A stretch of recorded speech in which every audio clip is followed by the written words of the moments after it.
What a week. You know, like I don't want to jinx it, but I'm feeling pretty good. I think we got him. I think.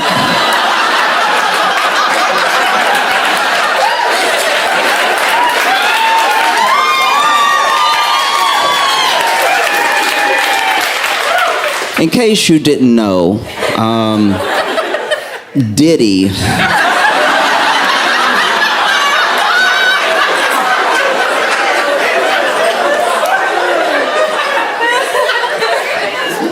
Diddy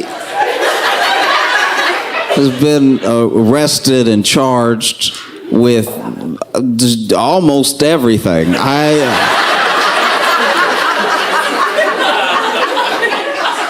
Initially, it was sealed, and we just knew they were going to be holding him for a little while. And then they unsealed, and we were like, what?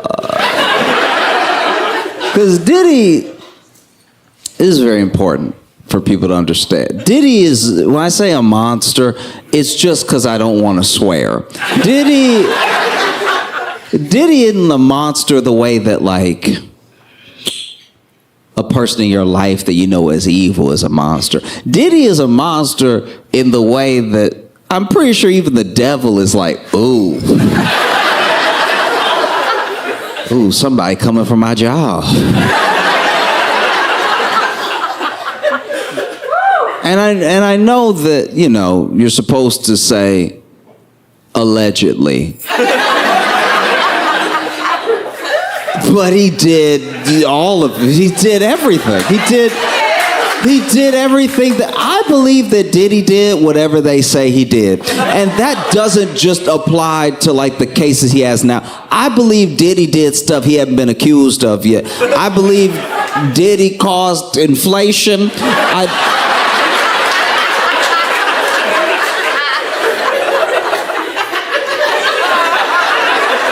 He's even, if I'm not mistaken, being charged with arson in connection with blowing up Kid Cudi's car.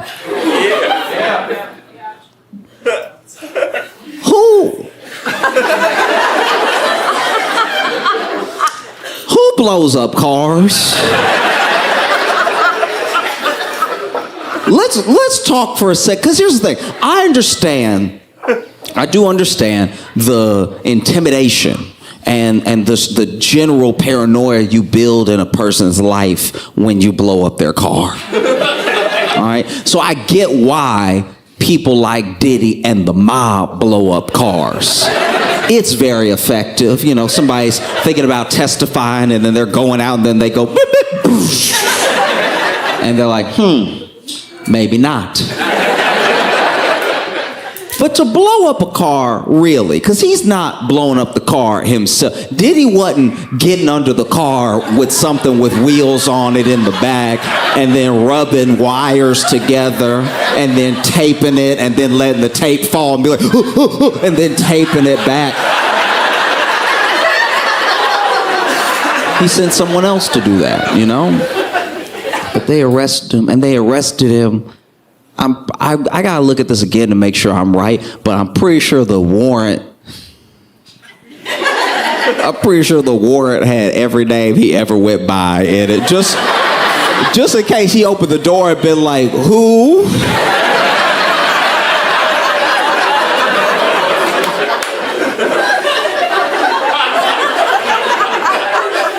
No, I don't know a Puff Daddy.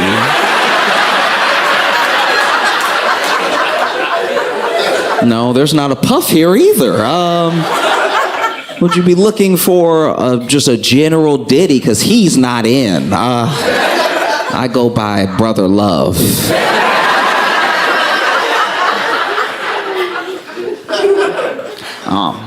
This man did everything. You know, and then they arrested him. They got him locked up in Brooklyn in one of the worst places to be locked up. It's really bad.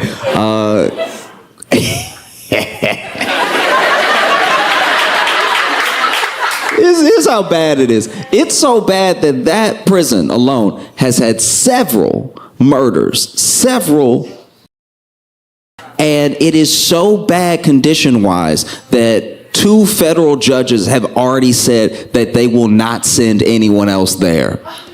That's where they sent him. And this dude...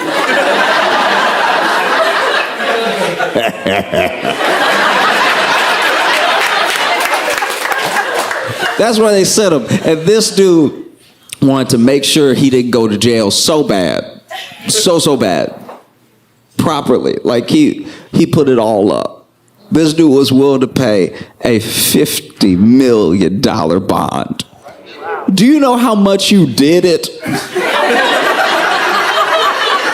To put up $50 million. $50 million is the type of money where you're like, I can't, first of all, most people don't make $50 million in their entire life, right? So for you to put up that money, just not be in jail yet, you know jail is coming. $50 million. Do you know what you could do with $50 million? You could fix a small country with $50 million US dollars. $50 million, and he was like, and I'll use my home and my jets as the bond. Like, this dude was putting up proper collateral of things he has. Mansion, jet, all of it. And the state said, nah.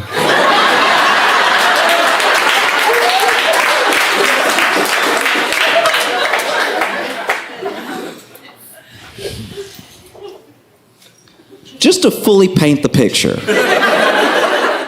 do you realize that the same country that said nah to that is the same country that has bail at heights that are actually unconstitutional for regular people, right? They will, if a judge doesn't like you, or if they feel like, okay, this person maybe didn't do it, but I know he doesn't have means, they will set an unreasonably high bail, which is against the Constitution, just to make sure you can't get out. But they didn't deny your bail. They just set bail at something you couldn't possibly pay, right? That same country got offered $50 million bond. And they were like, nah, because I know you. You know how bad they want you if they don't accept a $50 million bond? And so he's sitting in that jail, and his lawyers are trying to get him out. They went to that judge, and the judge was like, no, I heard what you do. You blow up cars for no reason. How am I supposed to believe? They're like, he's not a flight risk. It's like, no, he won't have to fly if he tampers with every witness we have. No. So the judge denied bail, and then they went to another judge, and they were like, look, $50 million, okay, got the mansion, got the jets, all right, we also, how about this, I'll stay at home, all right, and I won't interact with any women that aren't the mothers of my children, right, which is a crazy, what? I won't interact with any women except the women I already terrorize. What an insane. Also, we know you're a predator to dudes too. Like that you're not being slick, being like, I won't talk to any women.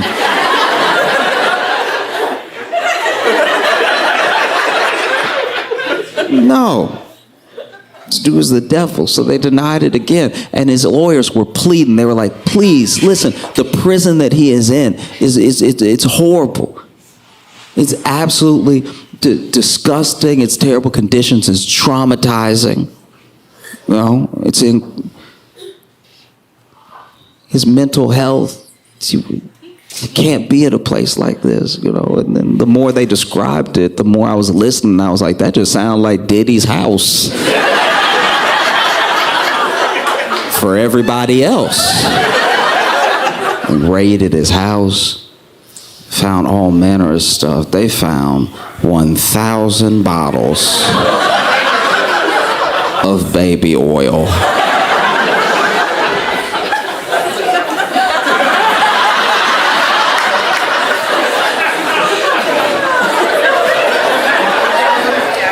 Let's be clear here. Diddy is a monster. Diddy is the devil, right? The 1,000 bottles alone was enough for me to lock him up forever. Are you drinking it? 1,000 bottles.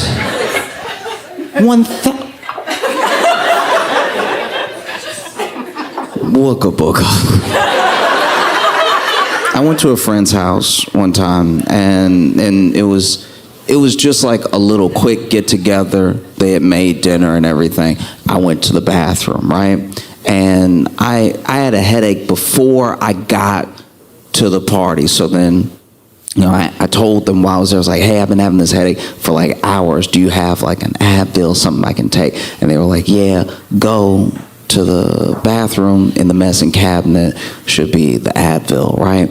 And so then, chatting, I finally go over to the bathroom. I open the medicine cabinet. The Advil is not there. And so I go to that lower part, under the sink. I'm like, maybe the Advil will be under there. And under the sink, I saw 3 bottles of baby oil. And I was like, these are some freaks.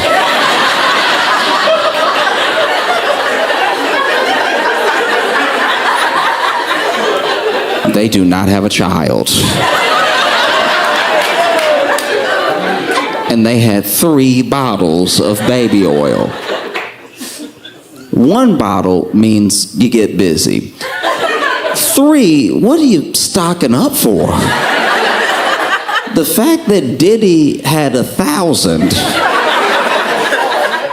means he should be under a prison right now. I can't even imagine. I can't imagine what it would be like to be Diddy's lawyer.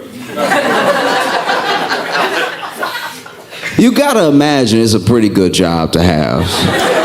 Because he's about to drop millions and millions of dollars in court and on lawyers that no one expects to win. Think about that. Anyone in here could be Diddy's lawyer. Like, he's not gonna beat the case anyway. It might as well be me standing there like, yeah, that's him. He says he didn't, so take that into consideration. You know what I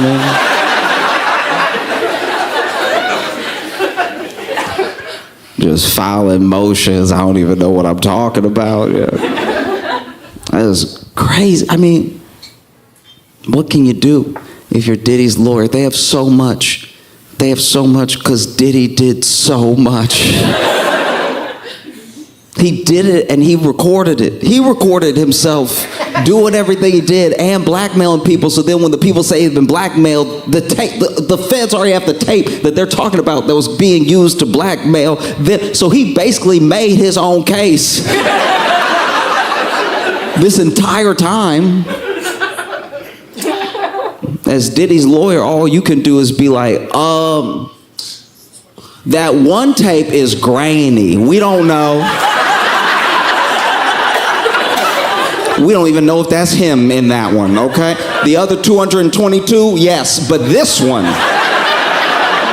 is hard to make out who is in there at all. We don't. Diddy's lawyer was on camera taking questions from the media, which seems like a bad idea.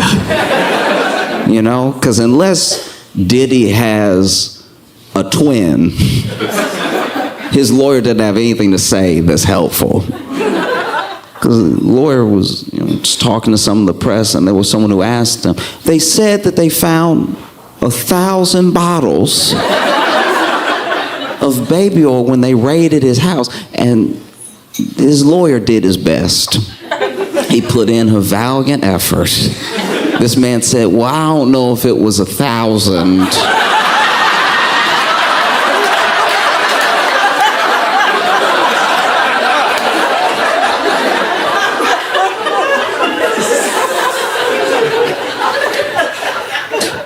It was a lot. That's your lawyer. It was a lot. But you know,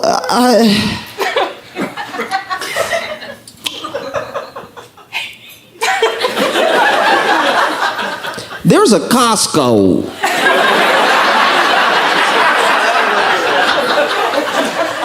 just down the street from his house, and as you know, Americans love to buy in bulk.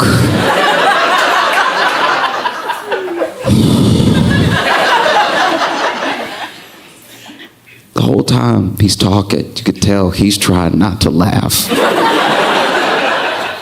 It's like, if he's buying the baby oil in bulk, why wasn't anything else in bulk? It's insanity. We should have known, and I think a part of us did know, that Diddy was the devil when he did Making the Band. If you're too young to remember, there was a time when MTV had music on it. And in that time, Diddy, who I think went by P. Diddy at the time, maybe, or Puff, or it was Puff, he was him, okay?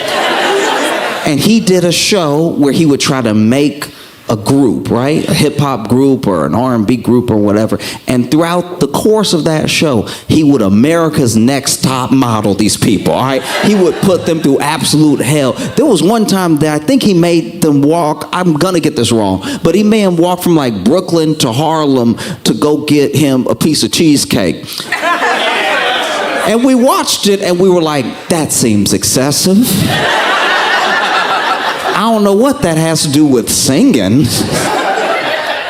The show ran for a few seasons and a couple of people came out of it, but most of the groups pretty much failed because he wasn't really making a group. He was just manipulating people. He was just being terrible, you know? I think we should have really known who Diddy was through and through a couple Halloweens ago. Because I don't know if you remember, but Diddy went as the Joker, and he was an impeccable Joker. This dude had prosthetics on or something, and he looked more like the Joker than Heath Ledger did. This dude had the hair and everything flopping to the side and stuff, and he had the movements going. He had a purple suit, had the green hair and the red lips and the big scars and everything. It was truly terrifying. And everyone he ran into was like, oh, good costume. Chose Halloween to dress up as the Joker. Halloween, a day where we all put on a mask. We all pretend to be someone else, except that nigga. Like, that man was just wearing his true skin. This dude was walking around as a Joker like, I've never felt more free. Everybody terrified when they look at me. He rolled up on Tyler, the Creator. And Tyler, the Creator was just looking at him like,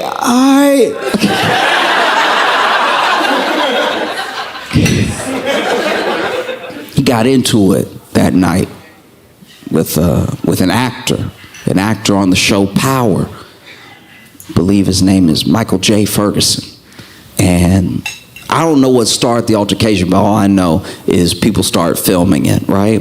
And it was Michael J. hands low and everything. He had big muscles, he a big dude and everything. And he's cursing Diddy out. Right now, he just thinks he's cursing this weird Joker out, I think. You know what I mean? Because he's just going at him, what? What you gonna do? Nothing, you know? And then Diddy, for his part, you see the turn. You got to see every little piece of Diddy in that moment. Because at first it starts out, and I really don't even know who was in the wrong, but Diddy just seemed a bit offended. He was like, what did I do to you? I'm just out here trying to have fun and everything. And then you see a turn, and then he's like, well, then let's go. Why would you? And then the threats come and everything, and then someone else goes, yo, Mike, that's Diddy. And he doesn't seem to care. He just keeps jawing at him. And then Diddy, for some reason, decides to like let it go, right? Even gives him a hug. And he was like, oh, it's all good, man. But how about you come to the after party and check the vibration? I was like, man, this is the devil. Where is Batman when you need him? There's two types of blackmail that Diddy engaged in, right? One was the blackmail that was coercion, right? It was basically, he would have these freak-offs. That's the name of it. I didn't come up with that just now.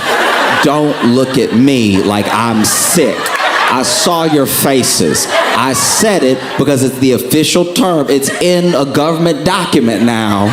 It's not just street slang. It's not Twitter talk. They said, the Attorney General said freak off when he was addressing the nation. So I'm saying freak off. Well, he would have these freak offs, right? And, you know, he would be recording while it was happening. And one of the things that he would do is that if somebody was an unwilling participant and they ever turned on him or told him that they were going to go to the police or they just weren't going to do what he said, he would tell them he had a tape of them and they wouldn't want to get that tape out, right? So he would blackmail them that way. But the other way he would blackmail people is he would have these wild parties and he would be taping everybody.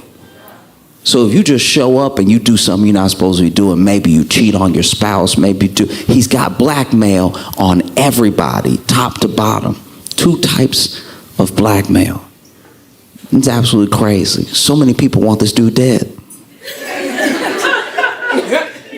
They put him on, they put Diddy on watch, make sure he doesn't hurt himself, because it would make a lot of sense. If there was ever a time to do it, it'd be now, Diddy. And so they put him on watch and everything, and that's gotta be wild to be like a powerful person, one of Diddy's friends, you know, knowing you were at some of these freak-offs, knowing that he has dirt on you. He might tell on you, and you just sitting there at home just praying. You know, I don't know who wants him dead more, his victims or his friends. That dude is such a monster, and now every clip of him being weird ever has resurfaced. And it turns out he was being weird the whole time. This dude went on Conan and basically just started giving a blueprint for how to get people at your party to take their clothes off. This dude was on Conan O'Brien. Conan was sitting there being like, this sounds bad. And by the way, this is old, this isn't recent. This is like what looks like early Conan, so it's still a little grainy, even though I was watching it on Twitter, and he's over here, and he was skinnier, and he had his shades on inside at night and everything. All the stuff we used to let him get away with. And he was like, oh yeah, you know, you want to make sure that you don't have the air conditioning on, you know, and you got to really have a lot of alcohol for people and a little bit of water, but mostly alcohol. And Conan was like, oh.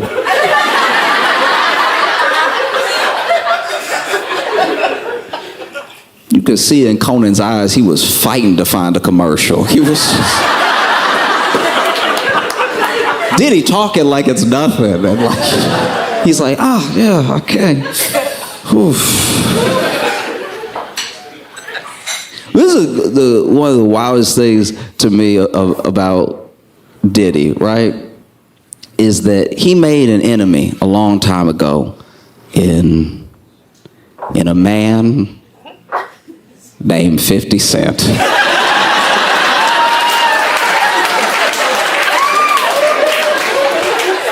50 Cent hates Diddy so much. Okay. You ever been in a situation where, let's say there's somebody that you work with, right? And y'all, we're both just regular people, but y'all work together and you don't know what it is, but you hate them. And it's not even because they're bad at their job. They're not even being particularly annoying on purpose, but you can't stand. Every time they pass by, you want to grit your teeth. You hate them. You don't even know why. You don't know where it came from. You just hate them so much. Maybe they have a little quirk, or maybe they chew real loud. Maybe they chew so loud you can tell what they're eating. You know, just something real gross. Maybe they swallow weird and you can hear their esophagus and stuff. And y'all take your lunch at the same time, so you sitting in there while they eating, enjoying it, you yumming it up. You put your AirPods in, you can't drown it out. You still hear and then every swallow just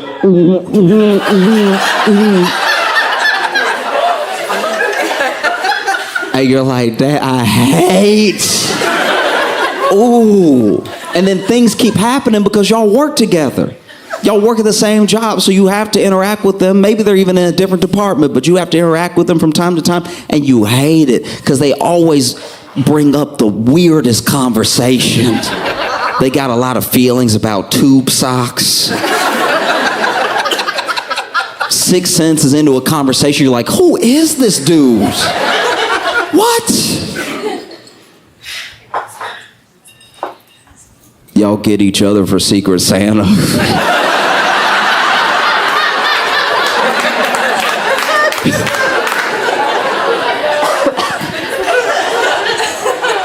You're like, I don't even know what they're gonna get me, but I know it's gonna be weird. Can't stand them. And then one day you're at work and you're at your wit's end, you know, because you hate them so much that you've actually been watching them. Watching them, waiting for them to do something fireable. You know? You even buddy up to HR just so that whenever you bring your case to HR, they'll be like, hey, yeah, buddy, I got you. I've been worried about him too, you know? Going to work, you can't stand this dude. You hate him so much. Sometimes you just look at the back of his head and you don't even know it's you doing it, but all of a sudden you standing behind him and your fist is right there. You hate this dude, and then one day you're at work, regular day. You at work, he's at work, and out of nowhere, you couldn't have imagined it. Truly out of nowhere, Homeland Security comes.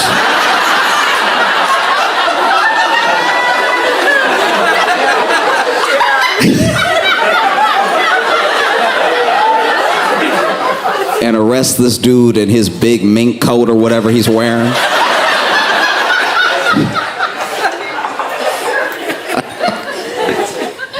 No, I don't think anybody felt, more vindicated that was on the outer edges of Diddy's sphere than 50 Cent. 50 Cent had hated that dude for years. And look, 50 Cent isn't the one. Don't mess with 50 Cent, because not only is he funny, which is already dangerous, he's so funny that you can tell he a natural bully. You ever been bullied by somebody and then went and tell people what they did, and the people you told were like, that is funny though, like that's...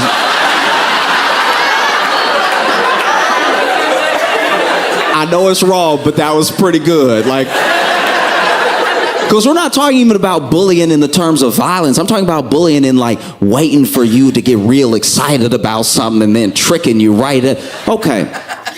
50 Cent, early in his career, he couldn't stand a dude named Ja Rule.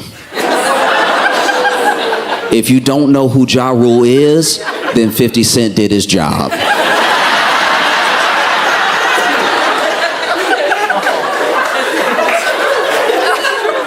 50 Cent hated Ja Rule, and hated him in a way that I was like, something deeper is going on here. Because you don't just hate a coworker this bad off of nothing. But he couldn't stand him. He felt like he was fake. There was even a series on BET called Beef.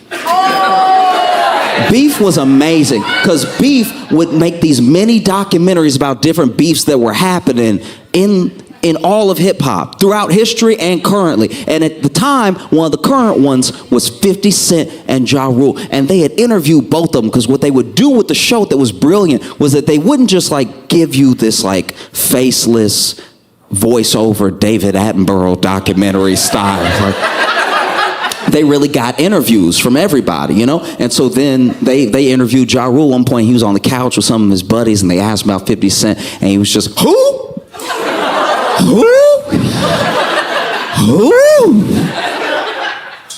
And they interviewed 50 Cent. And 50 Cent was ready. I don't know where 50 Cent was, but I think he made the smart decision to go ahead and be on a balcony or somewhere outside in case he got loud. And he just went in on Ja Rule like they had been longtime enemies. These are two dudes who I'm pretty sure don't know each other at all. But 50 Cent, at one point, he even said, this dude, I'll never forget this. This is when I fully understood like hate on a petty level in my life for the first time. Because I was a teenager watching Beef on BET. And he was on the balcony, so the balcony railings about here. And 50 Cent just, they did a perfect job with the editing, by the way. They keep cutting back and forth. So every time they give a detail about Ja Rule, 50 Cent said something treacherous, right? It was really great, you know, because then Ja Rule would say something along the lines of like, I'm a star, I don't need to worry about up-and-comers hating on me, blah, blah, blah. And then it would cut to 50 Cent. 50 Cent would be like, yeah, go hang out with the pop stars and Christina Aguilera, whoever you want, if they'll accept you. But dog, you fake, you're fake, you're fake. Like, it was like he was getting angrier and angrier throughout the interview. And I remember the interview because the last time they cut to him, I've never seen anything like it.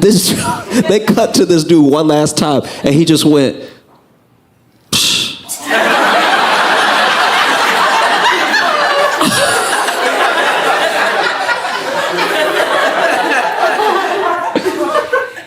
50 Cent hated Ja Rule, and then Ja Rule got into it with Eminem. And Eminem and Dr. Dre had, signed 50 Cent, and they were a huge part of his career, especially on the come up, and they collaborated a bunch, and they, were touring together. They would have toured together more if Eminem hadn't decided to stay home and be with family and stuff like that. They tight, right? Making incredible music together, classics. And Ja Rule went at 50 Cent, went at Eminem, because he didn't have a crystal ball. He couldn't see the future. And it went terribly for him. I mean, Eminem just ripped him apart in several songs with references. There were moments, Eminem is too funny,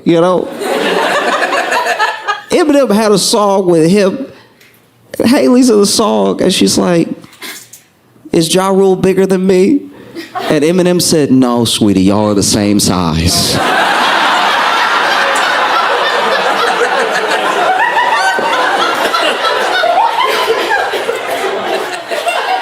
And Eminem, for his part, was very much above board. I don't really have a problem with you. I was even almost about to squash it. And then you mentioned my daughter's name. My daughter's a kid, man. And so he just went at him, right? And destroyed him thoroughly.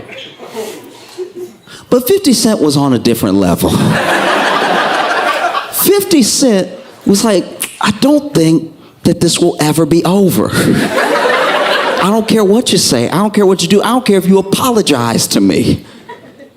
Never be over. I can't stand this dude. And Ja Rule goes to prison at one point. I don't remember what for. A part of me thinks 50 Cent had something to do with it, but there's no way for me to tell. But then, if I have my timing right, Ja Rule gets out of prison, and no matter when, I could be wrong about the timing here, but I know that the thing happened. Basically, Ja Rule has a concert, and it's gonna be like a big comeback, like get my career going type of concert, like a welcome home party, a revival of Ja Rule's career. And the tickets actually sell fast, which I was perplexed by. Because I was like, how? Not even as a hater, just like, I don't know. It's like if you found out everybody in the world was actually into air hockey, you'd be like, I had no idea. You always see the table there, but So the tickets were selling fast, and nobody was probably more excited than Ja Rule. And then the day comes for the concert, and Ja Rule goes out, and it turns out that 50 Cent had bought most of the seats.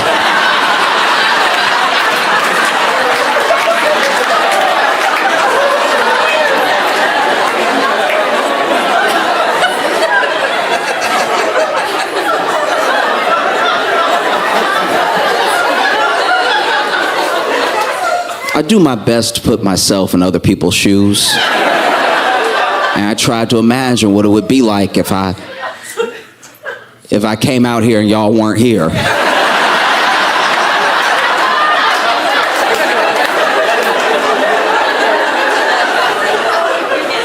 If it was just 3 of y'all in the back that I had to yell to.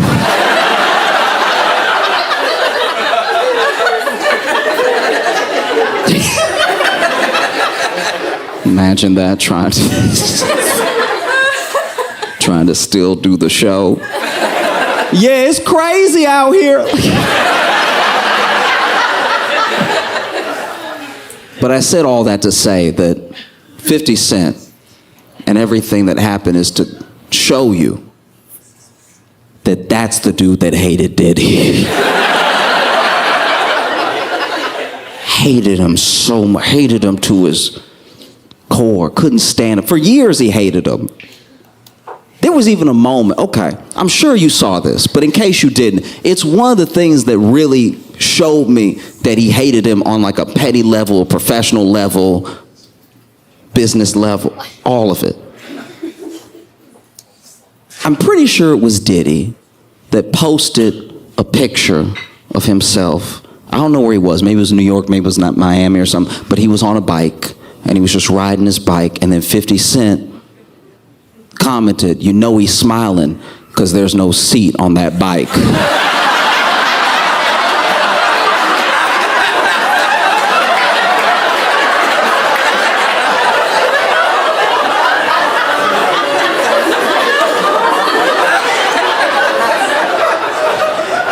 $50 Cent is funny.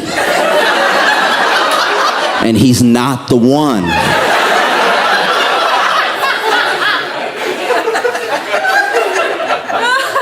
If 50 Cent came at me, I'd be like, should I just shoot myself in the leg or what? I don't want any problems. I'm very sorry for whatever I did. Please don't do this. Because I don't know when it really started, but you take it back, all the way back to the early part of 50 Cent's career, and he's popping, he's killing it, right? Get Rich or Die Trying is an all-time hip-hop classic. Curtis, all-time hip-hop classic. This man is pumping out amazing music. He's having incredible tours and everything. And at one point, he goes, this is years later from the time I'm talking about, but we're going to get back there. He goes on the Breakfast Club, and he talks to them about, things he's promoting, and he's just chilling and everything. And Diddy comes up, and he tells this story of being at a wedding. I don't remember whose wedding, but he was at this wedding, and just hanging out and everything, and Diddy's there, and Diddy's chatting him up, being like, man, I like you, you real cool dude and everything. Like, yeah, we should hang out. Let me take you shopping sometime. And then 50 Cent said, what?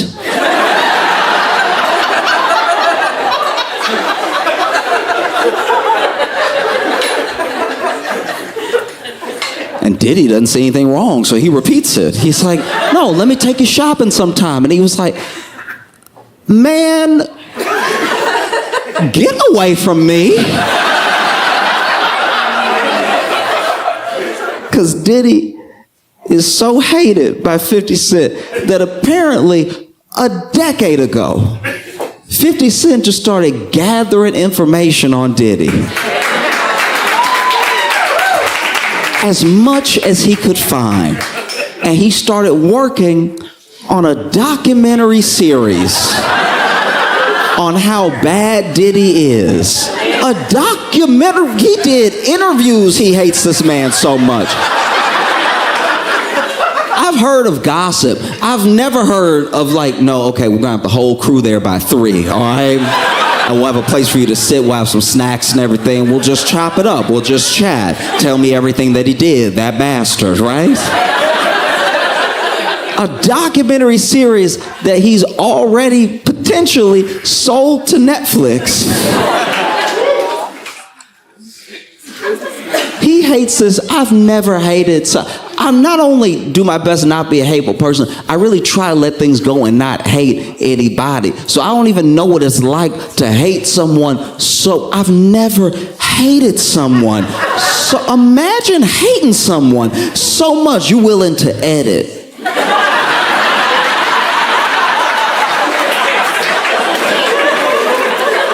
You're willing to sit at the computer and be like, no, that's not. Let's see if we can make this B-roll work. This dude hates him so much that there's actually things on the cutting room floor that didn't make it in. Imagine you hate somebody so much you don't even have time for how much you hate them in the thing you made about hating them. And the craziest thing about it is that apparently, I don't know if this is true, but this is what I've been hearing. I looked it up from several outlets, and 50 Cent's documentary series about Sean Combs is titled, Diddy Do It?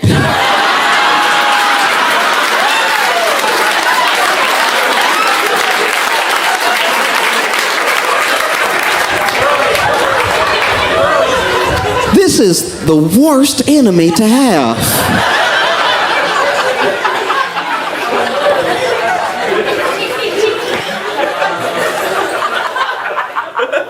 You know, you read even some of the stuff that Diddy's accused of, and now some of the text messages have leaked of what people were saying to him and what he was saying to other people at different stages, leading from Cassie coming out about him to present.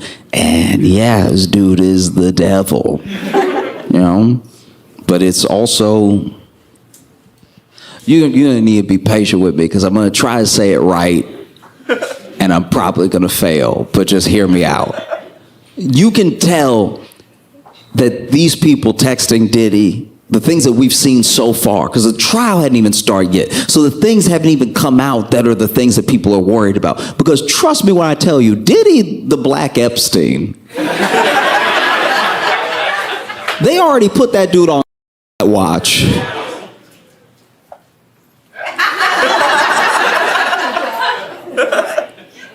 But you can tell that he was a terror to so many people for so long, you know? And it's indicative of how we don't believe and protect each other.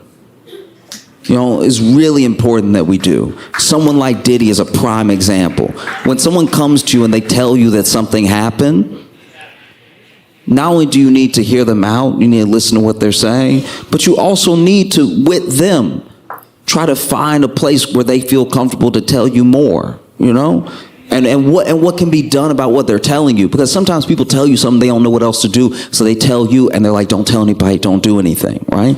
And I'm not saying you should disrespect a person's wishes. I'm just saying that on top of that, you really have to talk it out with them and be like, are you sure you don't want me to do anything? You don't think that there's any recourse? You don't think, let me bring you options. Let me try to help you through this thing, right? Because we don't do a good job of believing women, but I'm telling you this, and I know it's not going to sound right when it first hits your ears, but please hear me out. We also need to do a much better job of believing men, because it is not easy at all. It's one of the scariest things that a person can do, to come forward as a survivor of anything that's happened to him. And when a woman comes forward and people do the thing, we already know what they're going to do. There's almost a playbook online of how they're going to treat her, what people are going to say, what's going to happen if it goes to trial, why now, they just want money, all the things. They never fail, right? But when a dude comes forward, you got to remember, this dude was probably willing to take that to the grave. And then something happened where he was like, no, I got to say something, right? You know, there's so many people who would rather die than have people find out what happened to them. So if they tell you, you gotta believe them. So many people are letting the fact that Diddy's bi overshadow the fact that he's a monster. That's what's crazy to me, is that it's like, oh man, Diddy was over here trying to kiss the back of this dude's neck. It's like, yeah, you mean assault him? Yeah, I know. You know? I think that's why I'm so thankful for the era that we're in now of people being able to find things on the internet, just at large. I know the internet's a big place. I know there's a lot of artists, a lot of creatives and everything, but the fact that it's now more than ever in the hands of the people, as far as creativity goes, and as far as like putting your work out there goes, it's a beautiful thing, because one of the reasons that people like Diddy were able to prevail for so long is because they had something. They had something that they could hold over people. They had power, they had money, they had your access to getting your work out there. And so people, you know, let people like Diddy manipulate and put them in situations they would never be in otherwise, right? But he had the power of a label. One of the best things that Cassie's lawyers did with that lawsuit was implicate all the labels. They didn't just sue him as like Sean Combs. They were like, no, I'm suing everybody. I'm suing the whole thing, because the whole thing's connected, because you use the thing to manipulate. But you don't just walk into a room and be like, I'm Sean Combs, everyone get naked. That's not what's happening. You use the label, you use the fact that you can shelve people, you use the fact that maybe their projects will never come out, you use the fact that they're waiting on the money that they need to fund their project. You use all of these things, and you say things without saying them, and before you know it, you have people in a horrible situation, you know? And one of the main things that I can't stop thinking about is how Diddy was able to get away with being Diddy for so long. You know, because there's so many times, there's so many little points in time where so many people's lives would have been different if Diddy had just gone to jail when he was supposed to go to jail, the other times he was supposed to go to jail. Like, if you think back, way back, Diddy used to date J-Lo.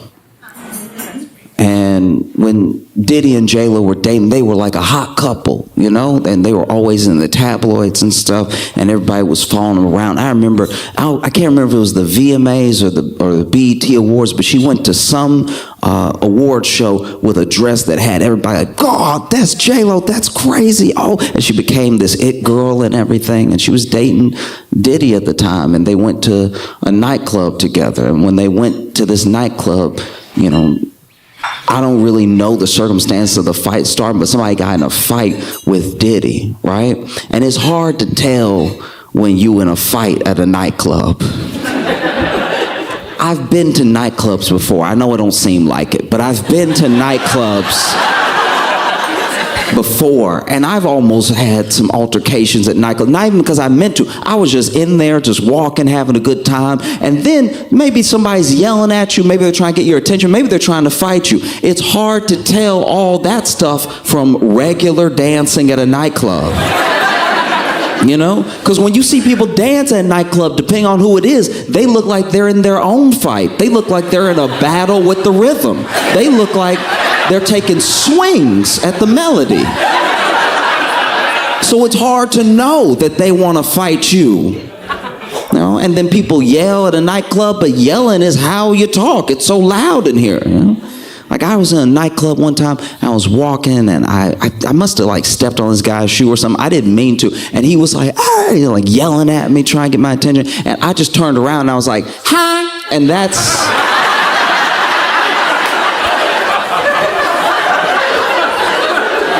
didn't do me any favors, right?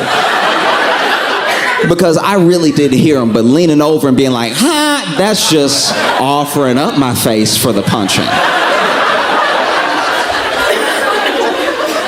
And so Diddy got into some altercation with some dude, and no one knows everything that was said, but it was a lot of back and forth, a lot of like, well, I make money too and everything. And then apparently he grabbed some money and he threw it in Diddy's face, right? But This is the way I'd like to imagine it, because apparently it flew up in the air, and I think the only way that could happen is if he had the money, balled up in that roll of money, right? And that roll of money that you just keep together with a thin rubber band, right? So that way when it hits something, the whole thing explodes. And he's like, I make money too, and he threw it and it hit Diddy on the head and just pow.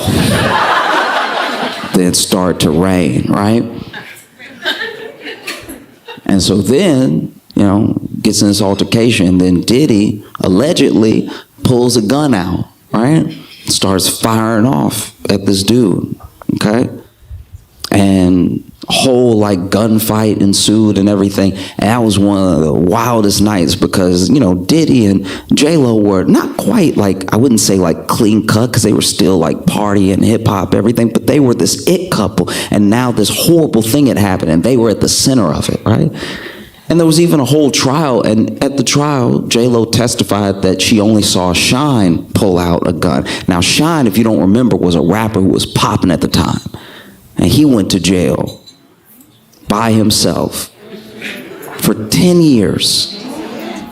Diddy didn't go to jail. And there was even a woman named Natanya Rubin. And Natanya Rubin has said many times, she never stopped saying it, that she saw Diddy pull his gun.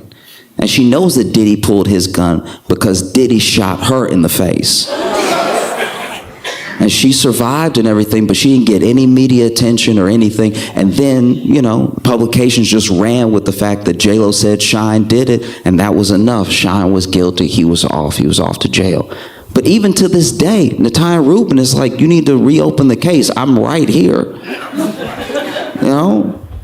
And she had her surgery and everything. And I mean, to a certain degree, I watched her. She did an interview recently, and you can't really tell, but she says she lives with that pain because there are fragments that they couldn't get out, right? And she's like, he needs to reopen the case.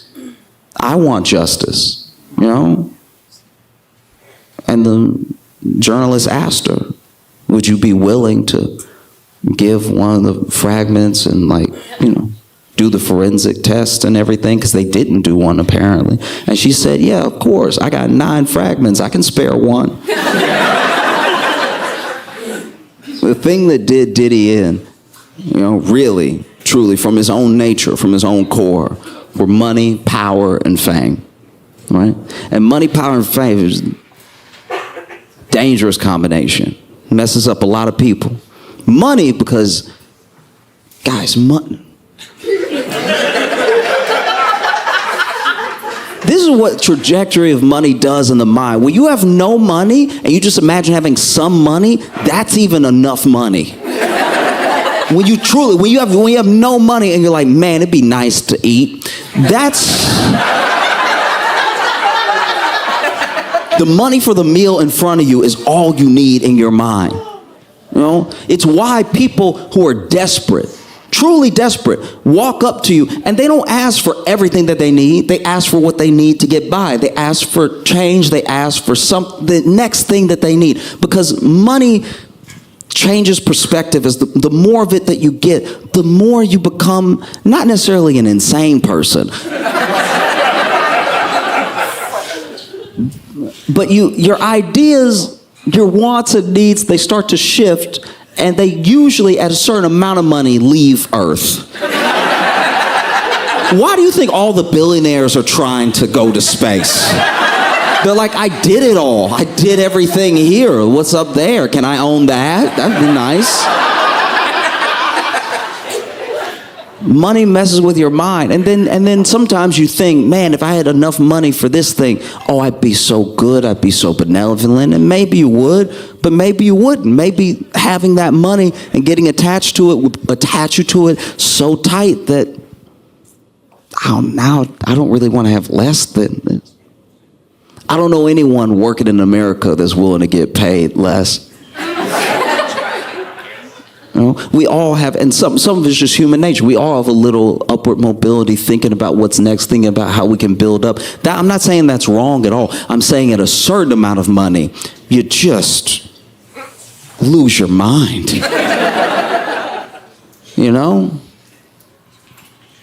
And then power. Money and power, they get people to do some of the same things. Money, I'll give you an example. I was in Vietnam a little while ago, right? And the Vietnamese dong, which is their currency, right? One of our dollars is about, at least at the going rate right now, currency exchange wise, is about 24,200 dong. So if you go there with your yearly salary, you are a billionaire in dong. And we look at our billionaires a certain type of way. We look at them as like, why is this piece of shit hoarding all this wealth? Is he out of his mind? Does he not know how many people he could help? This is crazy. It's billions and billions of dollars. And then you talk to a billionaire and they're like, oh yeah, well, I had this idea of how we could like get to space and stuff, so I'll just do that. It's like, we're dying. Why would you? No one cares about space. Why are you hoarding all of it? And then you hear, even in like a billionaire's, I listen to the audiobook because I don't like to read about...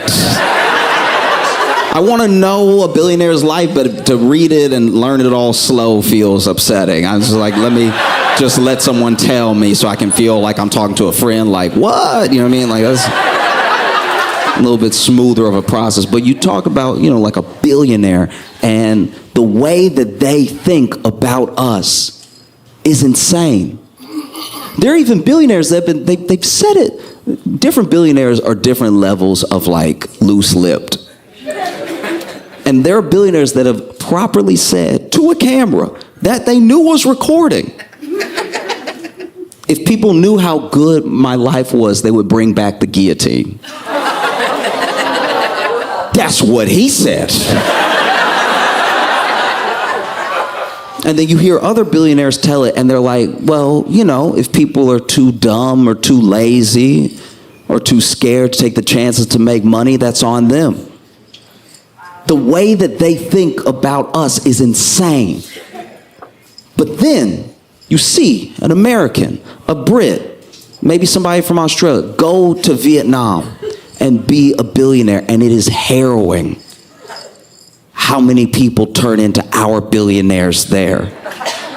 I watched it. I was in a market, right? And there was this British lady that was trying to haggle with this woman who had made this like homemade, like knitted little bag, right? And she was charging like, I don't know, maybe like 5,000 dong for it. Now remember, I told you $1 was 24,000 dong. And this British lady is actually like haggling with her. Like being like, what about 4,000? She's like, no, it's 5. It's like, what about 475? No, 5. And she doesn't know much English, and the British lady's getting annoyed with her, and I'm getting furious because I'm like, you realize the pound is doing better than the dollar, so you're just haggling like, what if I gave you nothing? Would nothing be good? What about nothing? You would love nothing though. Like if I gave you nothing, that'd make me feel better as I left. And this person is a billionaire, at least right now. You can tell that they're broke in Britain, though. Like, only a broke person would go somewhere else and then try to be rich really hard. Like, that's... I don't know why you front. You know you could only afford the flight. I don't know why you acting like this right now. Acting like these people are trying to cheat you out of something. You know you already have a leg up. It's crazy. But it is how billionaires think sometimes. Because then when we work at a corporation that's $1 billion, maybe even you work at Apple, Amazon, you work at one of the truly big ones that's about to hit the trillions of dollars, right? And then you want a raise, and you want a substantial raise, and it's nothing for them because they have billions of dollars, and they're still like, why should we give you anything? It's the same mentality, right? And so Diddy had money, and he had the type of money that makes people do things, bend to your will and everything. And so he bent it, and he had power. And this is the thing about power. I'm someone who wants very little power. Because I don't know, I can think about what I might do, but I don't know what I would do with power. That's terrifying. Don't give me power. If I had the power to make Ted Cruz punch himself in the balls,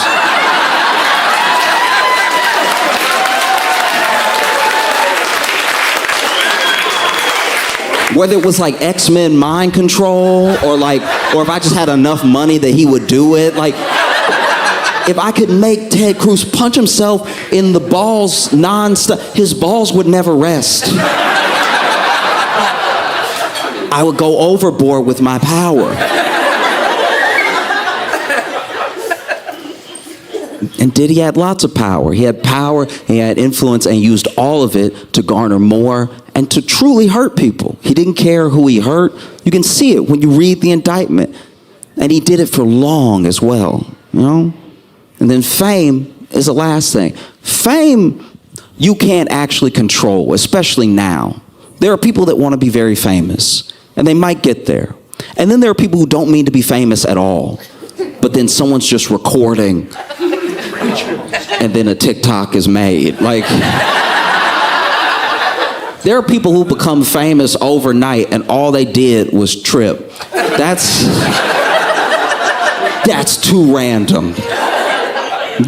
Fame is the one that gets away from you. Money, you can decide how much money you want to keep, how much money you want to make, especially if you have the means to just be making boatloads of money. You can take a step back and be like, a lot of money is enough money. I don't need all the money.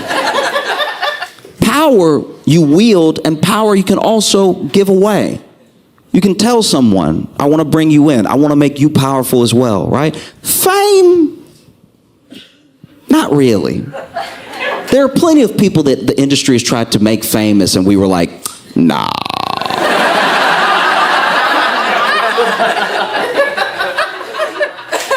But people with power, people with money, they can promise fame, even if they can't deliver. And because they have so much money and so much power, it looks like they can give you fame. And so that's another way that Diddy manipulated and abused people, was through his fame and the promise of fame that was to come to them, right? And money, power, and fame is actually what screwed Diddy, not just his own. The fact that he finally met up with the U.S. government. No government is more powerful with more money or more famous. And when you put the two up against each other, his is, you know, money and power and fame of the U.S. government, the money that they have. You think you have money, they can freeze your money. You can show up to court and they'll be like, oh, you broke, Oh, I'm sorry, you thought you had money? Oh, I feel terrible for you. It must suck to be broke. They can freeze your accounts. You know, power? You want to talk about federal power? Look at the conviction rate of federal prosecutors. It's in the 90s for a reason. You know, people either plead out, or they're like, no, I'm going to be vindicated in court. And the U.S. government is like, I bet you won't.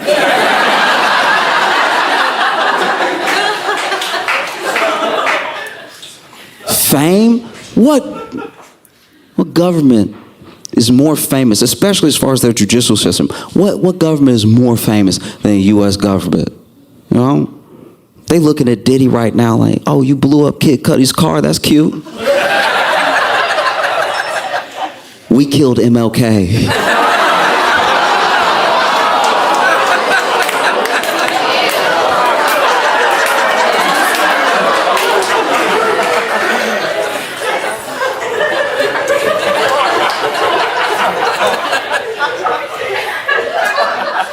And Malcolm X.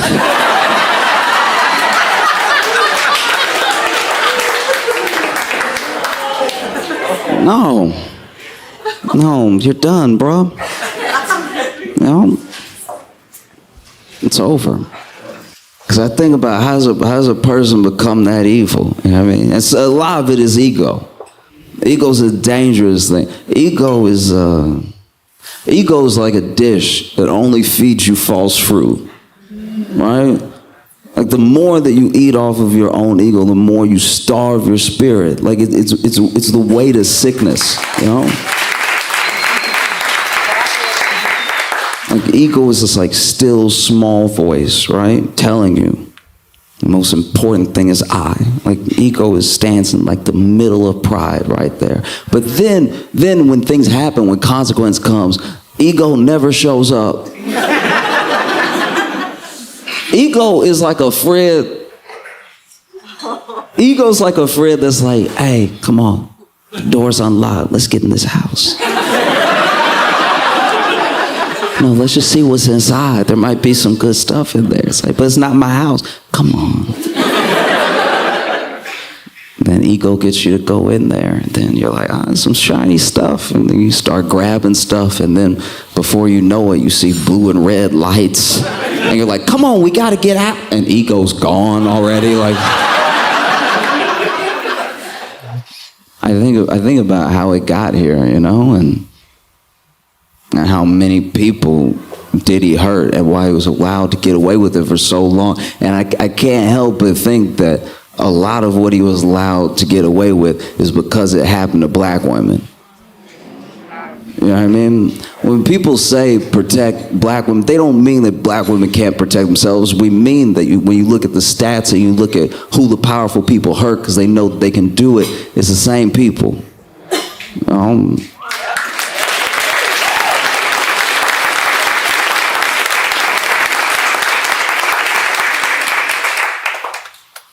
I guess what I'm trying to say is I hope Diddy gets life.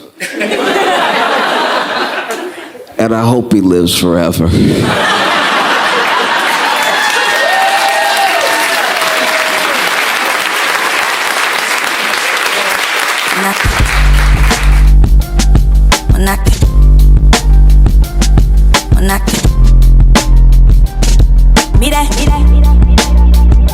Mira.